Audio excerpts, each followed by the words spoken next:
हम बात करेंगे कंजर्वेटिव फोर्सेस की कि ये कंजर्वेटिव फोर्सेस क्या होती हैं। तो those forces where work done does not depends on path. इसका क्या मतलब हुआ, तो इसको पहले ड्रॉ करके देखते हैं। Let's suppose this is point A and this is point B. अब यहां पे ए पे कोई ब्लॉक रखा है, मान लीजिए यहां पे कोई ब्लॉक रखा है, ओके रख लेते हैं एक ब्लॉक को, कोई दिक्कत नहीं है। अब ये जो ब्लॉक है इसको बी तक ले जाने के लिए एक सबसे सीधा रास्ता होता है, कोई दिक्कत नहीं है। एक रास्ता है इधर से लेते चले, घुमा के लेते चले, एक इधर से कहीं से भी लेते चले, कहीं से भी लेते चले, आपका मन। अगर इन तीनों को नंबरिंग कर दिया जाए कि this is path A, sorry A B C, तो हमने रिकॉर्डिंग कर ही लिया ऑलरेडी, रिकॉर्ड कर लिया उसको, लेकिन 1 2 और ये 3। अगर ये 3 पाथ है 1 2 3, ऐसे इनफाइनाइट पाथ हो सकते हैं, आप कैसे भी घूम घूम के लेके जा सकते हैं। तो आप देखेंगे कि फर्स्ट पाथ, सेकेंड पाथ और थर्ड पाथ, तीनों पाथ से आप जाएंगे तो ये जो हाइट है ए और बी के बीच में, ये तो नहीं बढ़ने वाली, मतलब ये जो हाइट है ये कितनी रहने वाली है, तो आप कहेंगे सर अगर h है तो h ही रहेगा। किसी भी पाथ से लेके जाएंगे हाइट बढ़ने वाली नहीं है।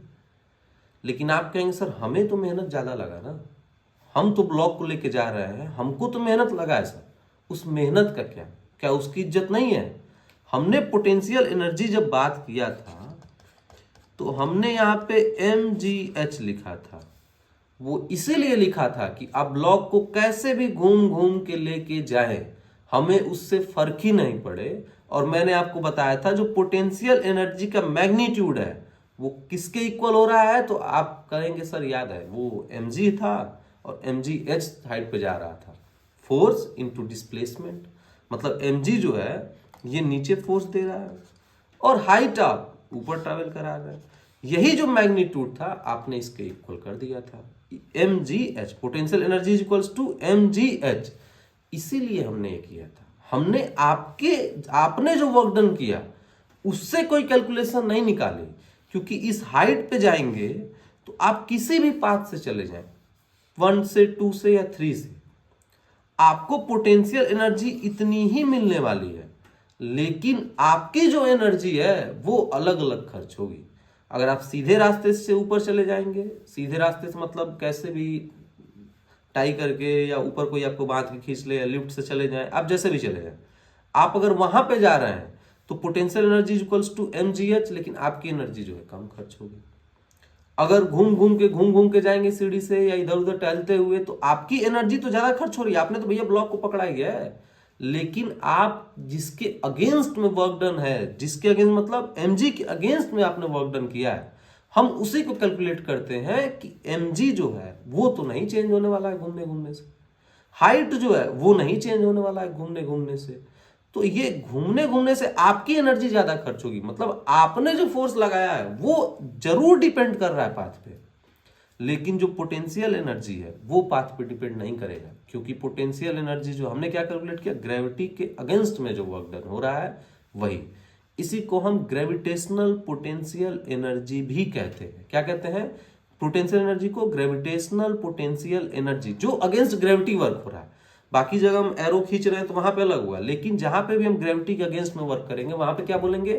ग्रेविटेशनल पोटेंशियल एनर्जी बोलेंगे। अब आप बोल सकते हैं सर तब एक दो एग्जांपल इनका भी दे दीजिए कि कौन सी एनर्जी जो पाथ पे डिपेंड करती, कौन से वो फोर्सेज है जिनका वर्क डन पाथ पे डिपेंड कर रहा है। तो जैसे फ्रिक्शन को उठाते हैं, फ्रिक्शन ले लेते हैं, यहां पे लिखते हैं फ्रिक्शन।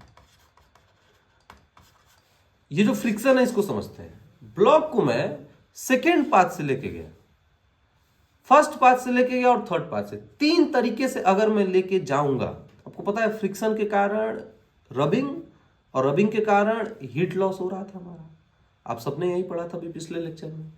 तो आपने देखा कि यहां पे सेकेंड से लेके जाऊंगा तो सर वियर एंड टियर कम होगा। वियर एंड टियर मतलब किसी ब्लॉक को घसीटेंगे तो नीचे से खराब होगा, थोड़ा सा टूटेगा फूटेगा, थोड़ा सा उरगड़ खाएगा, वो कम होगा। लेकिन आप फर्स्ट पाथ पकड़ेंगे तो ज्यादा होगा, थर्ड पाथ पकड़ेंगे उससे ज्यादा होगा।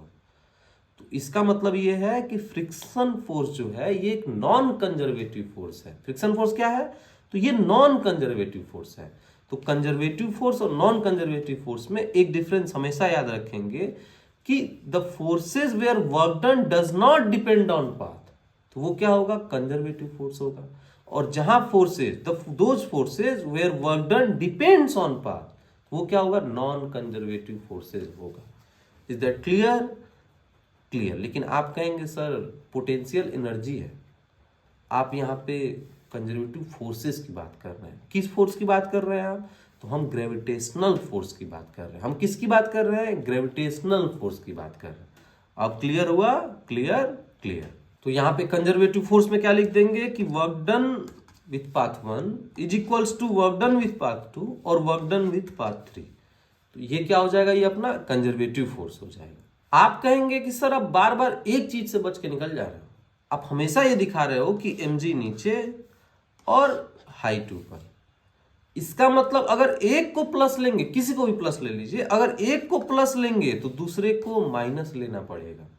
तो यहां पे जो वर्क डन आएगा सर, ये तो माइनस ऑफ mgh आ रहा है ना।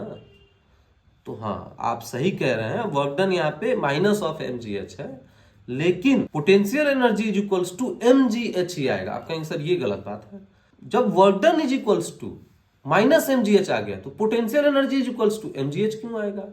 तो उसका सीधा सा आंसर ये है कि पोटेंशियल एनर्जी क्या है, तो हम वो मैग्नीट्यूड लेते हैं जो कंजर्वेटिव फोर्सेस के अगेंस्ट में वर्क कर रही है पोटेंशियल एनर्जी। इसका मतलब ये है कि जो PE है, यहां पे लिख लेते हैं,